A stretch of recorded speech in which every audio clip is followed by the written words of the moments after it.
Welcome back to Sensible 2020. I'm your event host, Seth Adler. Honored and humbled to be doing this. The next panel that we have is Me Too in Our Movement. Your moderator is Erica Darragh. Erica? Yeah. Hi, everyone. My name is Erica. I use she, her pronouns. I am the board chair for Students for Sensible Drug Policy, and other roles related to this work include chapter director for Georgia Dance Safe, and I'm also an organizer with 11th Principle Consent. Myself and two other board members, Oriana and Kat, will be presenting this panel. Kat, would you like to introduce yourself? Yeah, hi everyone, I am Kat Ebert. I am also on the board of directors for SSDP. I'm the founder and chapter co-president at Michigan State University, as well as an advocate on campus for survivors. And yeah, happy to be here. Oh, and I use she, her pronouns. Hi everyone, my name is Oriana. I also use she, her pronouns. I am the vice chair of SSDP Board of Directors this year. I'm working closely with Kat and Erica. I am also one of the founding members of the Columbia chapter, which is just restarting again this year at my university. I'm a graduate student pursuing my master's in divinity at Union Theological Seminary, and I am really excited to be here. So today we're going to start off with a content warning, and I'm just going to read it off for everybody so that we're all on the same page. We will be using direct language references to consent violation, which could be triggering for a lot of survivors. So this is a trigger warning. We encourage everyone to be mindful of emotional, physical, and spiritual states.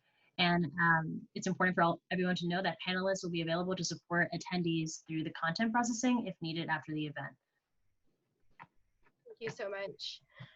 And just to give everyone kind of a general overview of the arc of our conversation, we are going to start with campus models for consent education and common reporting procedures, the good, the bad, and the not great elements of those, and then bridge into the different types of models that exist for transformative justice and restorative justice, as well as introduce the idea of consent or community enforced accountability, and then we'll dive into this conversation about the long game for constructing or creating a culture that is centers consent.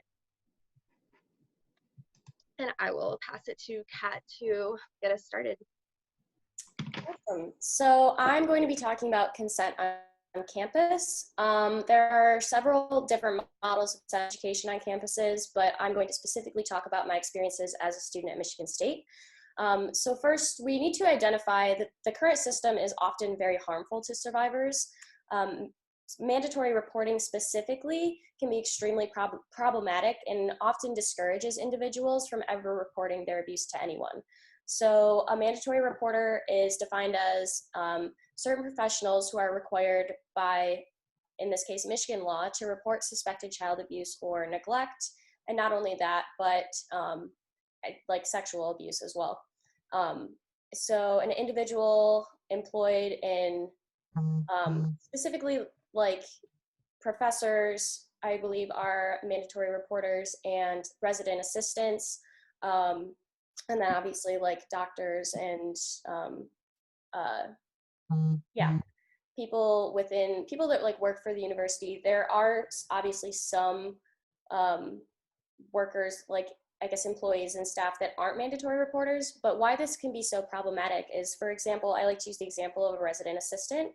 So a lot of residents, they form a connection with their RA, and they really trust them and feel comfortable talking to them about things. And so if we look at the situation of a resident is assaulted and maybe they don't feel comfortable talking to anyone else about it but their RA, but they also don't want to report and move this process forward because it's kind of one of those okay, what are my options kind of things. And the RA is required by the university to report this to their, higher ups. And so that can be very damaging to the trust between the survivor and their RA, and also a lot of times when that happens and they don't want to move forward with the process, they end up just backing out of it completely, which obviously is just going to perpetuate abuse from the abuser. So another issue specifically with Michigan State is the timeliness of investigations of on-campus assaults. So we have a resource Office of Institutional Equity where they handle all of the investigations and cases. I will say that there are cases that have been open for more than 6 years at Michigan State, which is extremely problematic for a number of reasons. But you have to realize that, you know, you would still have to go, they're the ones that help with what if your abuser is in a class with you, or what if they're in the same dorm with you. And you, for this, like these investigations, which average about, they're supposed to be 90 days, but they can usually go more than 6 months. And they're often, the report finds that it's like a he said, she said type situation. So it's really not helpful at all. And it's very damaging to the survivor's mental health.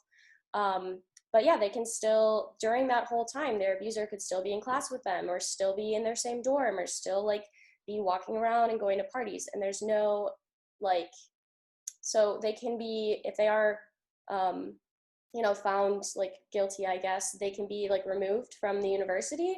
However, they're still walking around the streets. And so there's really that's another thing we need to have some kind of, I guess, like prosecution with these cases. But so to move on to kind of like current consent education models, Michigan State has a consent education online training that you are required to take before you start your classes, and you will not be able to see your grades or enroll or drop in any drop classes until you complete that.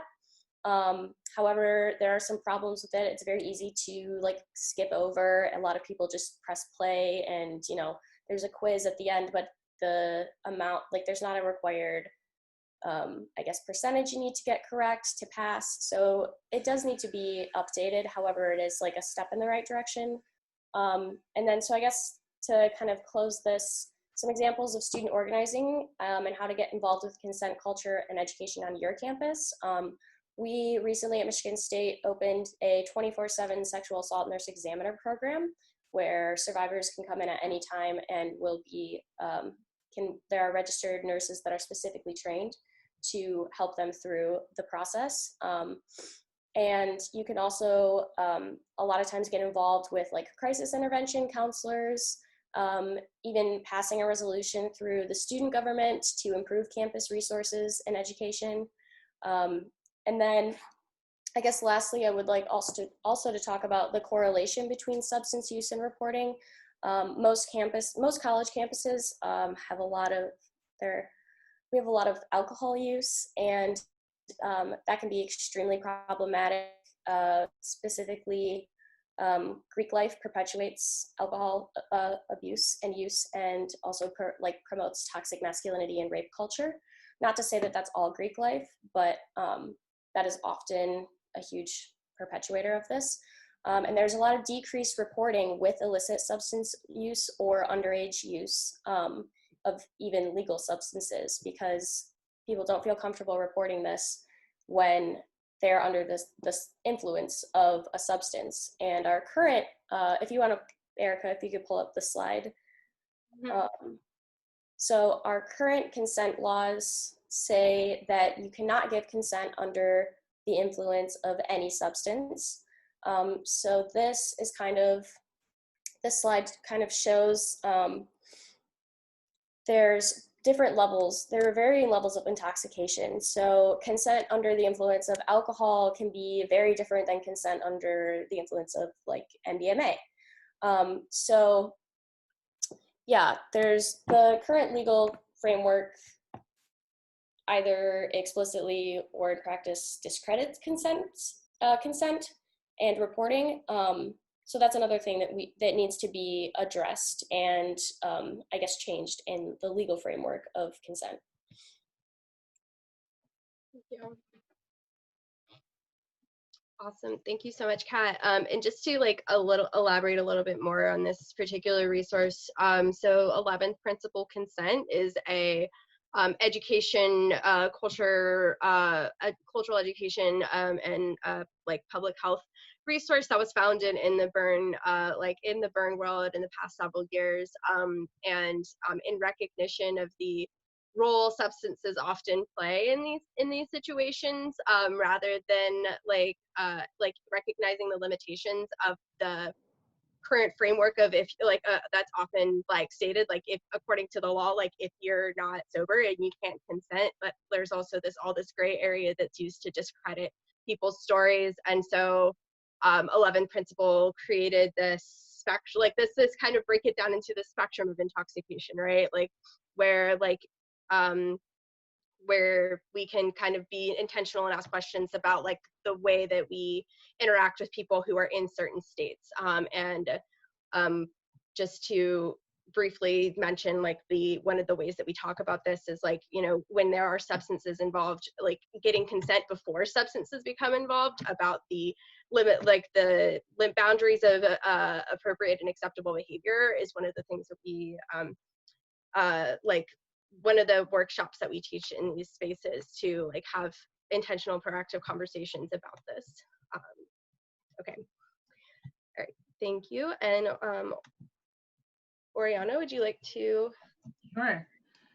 I just want to say thank you again, Kat, for that. That was really incredible. And I really, really appreciated that you named that important part about even being on MDMA as a substance and giving consent. It doesn't work, right? And that's really important for me. And one thing that I'll mention before we get on to the restorative justice and transformative justice and community accountability work that I'm excited to talk about, I do want to say something that I forgot to mention in my intro, which is that this is the second time in the entire history of SSDP that a panel about sexual violence has ever happened. Myself and other incredible women decided to do a panel last year called Me Too, and it was the first of its kind. And so I'm really happy and excited that we're all together here doing this work again, and we're hoping that SSDPers, you know, across the gender spectrum will continue this work because it's really important. So that being said, we're going to move on towards connecting a little bit of what Kat shared with restorative justice and transformative justice as frameworks for the Me Too movement, and also frameworks for how we deal with Me Too issues as a community. How do we hold these processes as a community? And so, like each one of our topics, we could talk about this each section for a very long time. So I'm going to try my best to keep this at 8 minutes, and so that we can leave time for Erica to speak about other important material. So oftentimes there are various definitions that come from different models, right? So we have there's typically 4 major different perspectives about transformative justice and restorative justice. It can get confusing. I'll name 3. So here I have, based on the Zur Institute for Restorative Justice, 3 out of the 4 major perspectives, different perspectives that I think are relevant for this conversation. There are people who think of restorative justice and transformative justice as 2 completely different perspectives. Then there are others who think that restorative justice falls in the continuum between retributive justice and transformative justice. And then there are folks who think that if you really look closely, RJ for restorative justice and TJ for transformative justice are actually the same thing if they're properly understood. Restorative and transformative justice both aim at interpersonal as well as larger social transformation. And so our current system, we call it the criminal justice system. I call it the criminal system, is based on an approach called a retributive justice approach. And what that means specifically is we're looking at instances of violence as a violation of policy or some sort of breaking of a rule, right?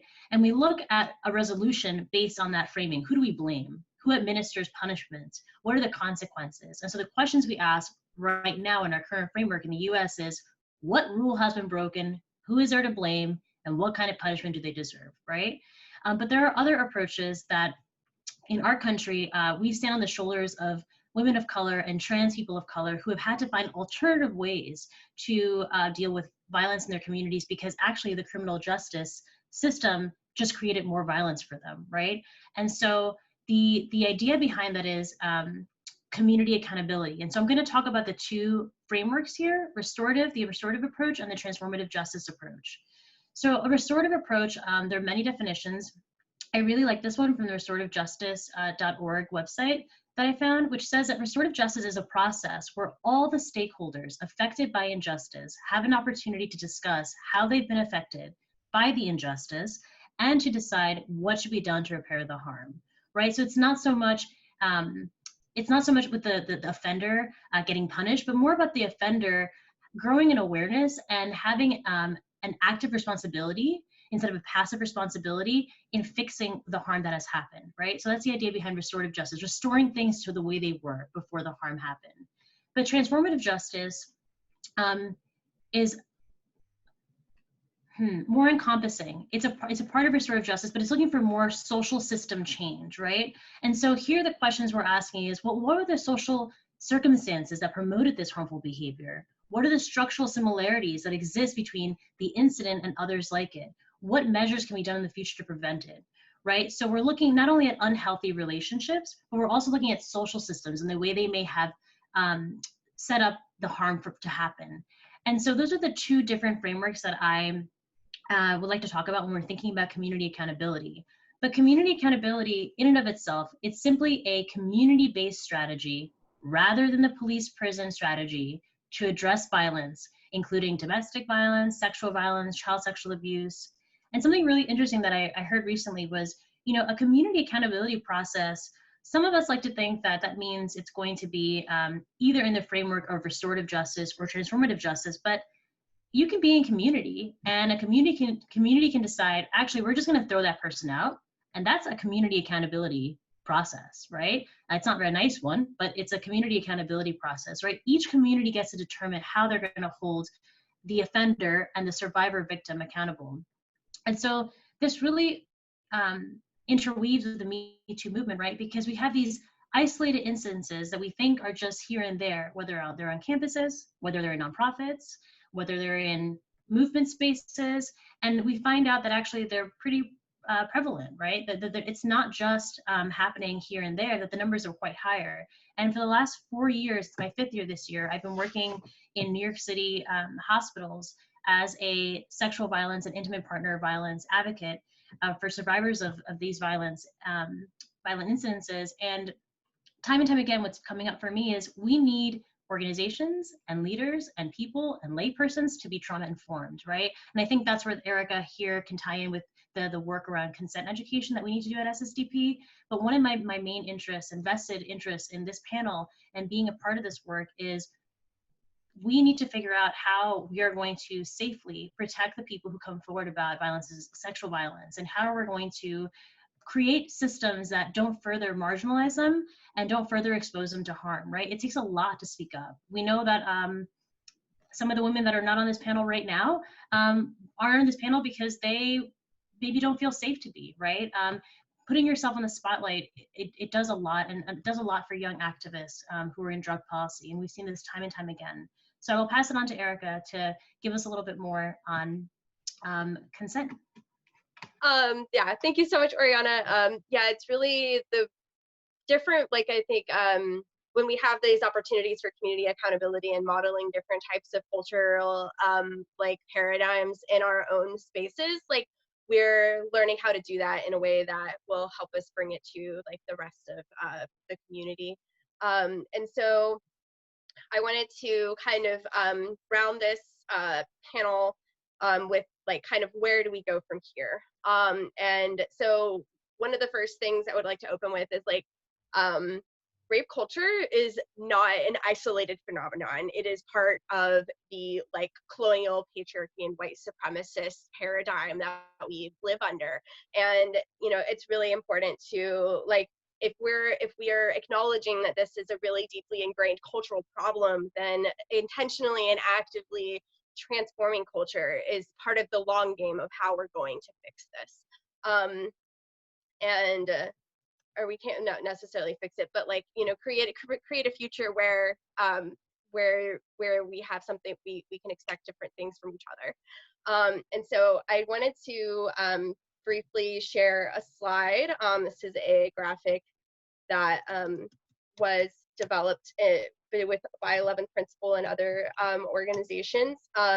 So when we talk about rape culture, it's really important to recognize that like that act of violent consent violation is like the peak of a much larger problem. And tolerating the behaviors at the bottom of that pyramid, whether it's just like examples like explicit sexism or stalking and all of these like various like the spectrum of consent violation and violating autonomy, like when we tolerate those things, when we like laugh them away, or when we like choose not to look at them, like we're creating the social conditions that allow more aggressive and more violent consent violations to occur. And so like, I'm sorry, I have to escape this. So, oops, okay. Yeah, and so like if we're going to recognize, screen share, sorry, wrong button. Like if we're going to recognize like the way that these smaller behaviors like multiply and create space where people feel like they aren't going to be challenged for having those types of views, it can create a dangerous situation. But we're like, if we part of developing consent culture is kind of taking a really honest inventory of where we are as an organization, as a movement, as a group of people who want to do better. Like if we need to be real and recognize like what we're doing right, like what we're not doing so right, and like what we're not doing at all. And in order, you know, this has been modeled, or this has been practiced in the burner culture space. And we have like a continuum that we've identified in these spaces for like the stages of planning for consent culture, right? So like on the like less progressed end of the spectrum, people are ignoring, you know, that's just how it is, or like that's not really happening. There can be a lot of denial and victim blaming within this space. And then eventually we come to a point where people are recognizing that there's a problem, but there's kind of this lack of initiative to actually address what that might be. And then eventually we move into like this bridging space of like planning for there to be incidents and how we're going to respond and creating safety nets for people. And then we have opportunities to like model that behavior and then sustain it and create this culture that where people not only expect to be in a consent focused space, but also expect that from each other and positively reinforce those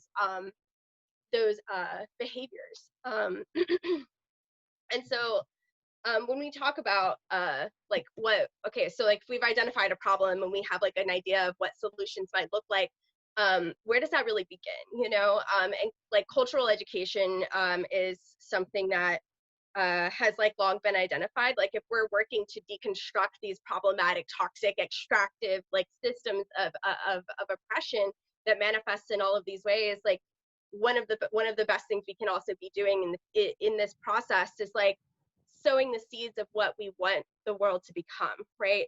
And so not just identifying what's wrong, but also how can we do better in the future. And so some of these processes include like front-loading community norms and expectations around how we interact with each other, like what are the boundary, like centering the respect for autonomy and like personal sovereignty in a way that is like not just like paying lip service to it, but we have like clear procedures for what happens when consent violations occur and how are those things processed, and like very intentionally creating a safe place for people to feel heard and feel held in that moment.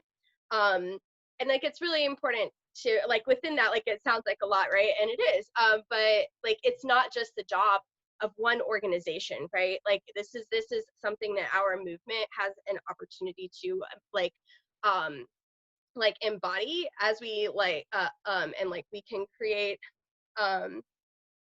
you know, there aren't a lot of models for this like in as it stands, so there's room to try new things, and there's space to you know, there's space, like, you know, doing nothing is the inexcusable thing, right? Like learning through trial and like how to scale this up into not just, you know, a small group of people or an organization, but into our broader movement. Like, the important part is that we like make a concerted effort and we create that space for people to feel heard.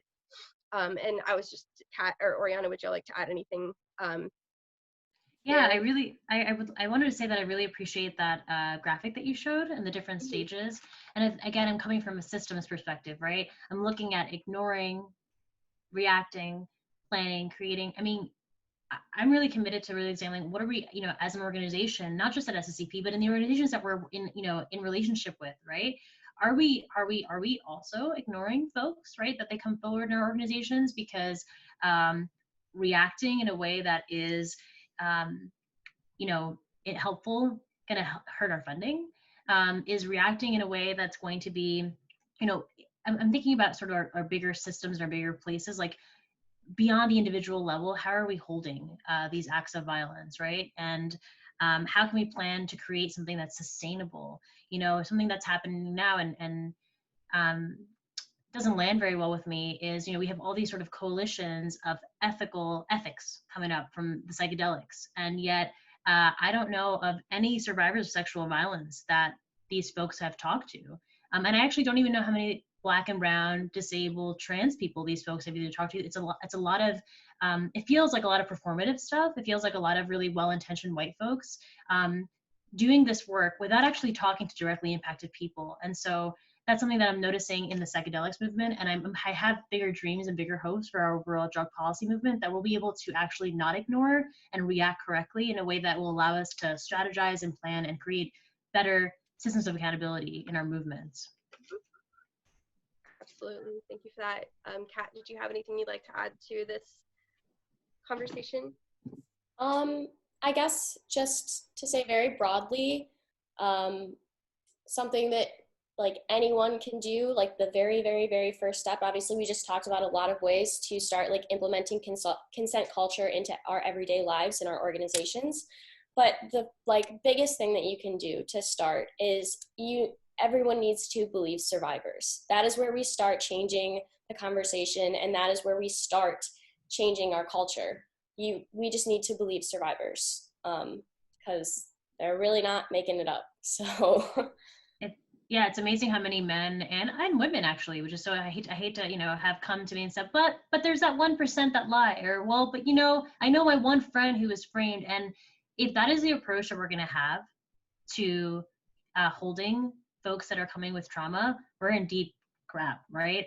That's just not going to be sustainable, and it's going to actually alienate. And I think we have lost, and Erica can attest to this, gems. I mean, we have lost real fighters in our drug policy movement, you know, in certain organizations and spaces because we didn't believe them and because we came to them with a critical approach more than a loving one, you know. And so again, I think what Kat's saying, anyone who's listening who's an SSD student or a member, I think the first thing you can do is definitely get educated on consent culture, believe your friends when they tell you they've been harmed, and advocate for these things in all spaces, in raves, at festivals, right? This is not just has to be in your chapter, this can be totally outside of those spaces as well. Absolutely. Yeah. And so we're rounding off to, you know, what are the fundamentals of, you know, when we think about cultural change, like what are the fundamentals of that? And like one of the first steps is really intentional, comprehensive consent education. One of the things that has always been so appealing and like exciting for me through 11th Principle is like this really intentional desexualizing of consent, and rather with like intentionally like talking about consent as a perspective and like a lens to view social interaction through. And from that perspective, there are a lot of ways that we can think about consent that don't necessarily involve like anything sexual, right? So, for example, like the idea of like consensual language for people who are LGBTQ, and like what role do like the idea of like digital consent, can you really consent to all of those terms and conditions if you don't understand really what's being done with your information, you know? And you know, and then we have the behavioral education of like bystander intervention and cultivating a call-in culture, and teaching people how to respond to being denied from like asking for consent and getting a no. Like, how do you healthily and acceptingly, lovingly accept a no? How do we teach people how to appropriately respond to accusations of consent violations? And so that's where this idea of like really like kind of stepping back and thinking about the ways that recognizing that people can feel like their consent has been violated, even if that wasn't your intention. And the only way that we can avoid that is by having a conversation about it and recognizing the points at which other people can feel that their autonomy has been violated. And I think that really comes down to this idea of like, our culture, we do not live in a consent culture, like to the point that like one of the first, like I remember like when I really there's like this deeper theory of consent education called the wheel of consent, and I like seriously recommend it to everybody. It changed the way I view consent in general. And it was really shocking to me, like even as someone who believed that I understood the scope of it, like once that was focused, one of the wild things about becoming like really aware of consent education is you're really aware of how frequently your consent is being violated all the time. We don't create space for people to say no, and we have a culture of silencing survivors. So there creates this like really like not necessarily like doesn't have to be a malicious kind of intention to silence people and perpetuate problematic paradigms. All it takes is not creating space for something different to happen. And so I think we're approaching our time. Would y'all like to add anything there before we close out? I'm happy to say my last few words, and then Kat and Erica take it away. Erica, thank you so much for mentioning that about consent. I am 28, going to be 29 this year, and I can say honestly and sort of shamefully, I suppose, that like I've only been practicing consent really intentionally in the last 2 years, maybe year. I mean, like really aware of what I'm doing. Even last night, right, between the three of us, whether or not I was going to post a photo, checking in for consent, permission to hug or permission to post something is something that is new to me. And I would, encourage everyone to just keep getting educated on these frameworks. I completely agree with that. And yeah, it really just does start with education. Obviously, hopefully in the future, where we really need to start to combat these like cultural changes is consent education within like our public school system. But yeah, for what you can do right now, just like educating yourself on these. I know that we are working on creating consent education resources within SSDP that will be available hopefully later this year. But yeah, there's really like this small things of, hey, that like what that comment you just made, that was not appropriate. Or hey, like the way that you're talking to this person or the way that you're looking at this person, that was not appropriate. Just taking small steps, even if it's like your friends or whatever, because a lot of people just don't know. So but we can do a lot with consent education. You just have to start small, and yeah, global change starts locally. So yes, it does. Thank you so much for that. And I would just like my closing words on this would be like very much echoing what Kat and Oriana said, but there's like a way to think about this is like your reflexive behavior is what you've been taught. It doesn't mean, but your choice to do something different or actively correct yourself from participating in that problematic behavior, like they're thought habits and behavior habits, and like the only way you're going to change those is by intentionally correcting yourself and like choosing to embody those principles. And so just to close, I would just really impress and encourage everyone to recognize that like cultural change starts with a handful of people deciding that we're going to do something different, and we're not alone in this. There are various really well, really built out and practiced methods for doing this, and there's room for error. The only unacceptable thing right now would be to do nothing. And so we have the power to change things. And so I challenge each one of us to accept that challenge, and thank you so much.